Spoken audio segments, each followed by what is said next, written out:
ইলিশ মাছ মানেই বাঙালির আবেগ। আর আজকের রান্নায় সেই প্রিয় ইলিশই থাকছে একদম ঘরোয়া স্বাদে। আজ দেখাবো খুব সহজভাবে ইলিশ মাছ ভাজার রান্না। ইলিশের স্বাদ এমনিতেই আলাদা, তাই বেশি মশলা দেওয়ার দরকার হয় না। প্রথমে ইলিশ মাছগুলো সুন্দর করে কেটে পরিষ্কার করে নিলাম। এরপর মাছের সঙ্গে দিলাম হলুদ, মরিচ আর লবণ। সব মশলা ভালোভাবে মেখে কিছুক্ষণ রেখে দিলাম। তারপরে কড়াইতে তেল গরম করে একে একে মাছগুলো দিয়ে দিলাম।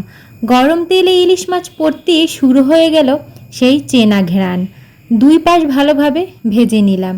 তৈরি হয়ে গেল ইলিশ মাছ ভাজা। আর ইলিশ কিন্তু আমাদের সবারই খুব পছন্দের একটি মাছ, আর আমাদের বাঙালির আবেগই কিন্তু ইলিশ মাছ।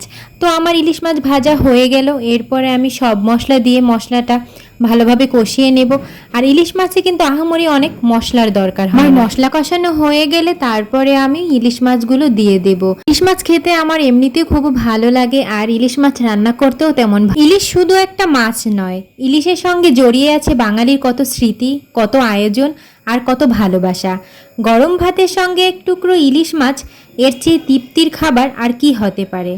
আপনি ইলিশ মাছ কিভাবে খেতে সবচেয়ে বেশি পছন্দ করেন, ভাজা নাকি অন্য কোনো রান্নায়? কমেন্টে জানাবেন। আর আমার ভিডিও ভালো লাগলে অবশ্যই শেয়ার করবেন। আর এমন ঘরোয়া রান্না ভিডিও পেতে ফলো করে সঙ্গে থাকবেন।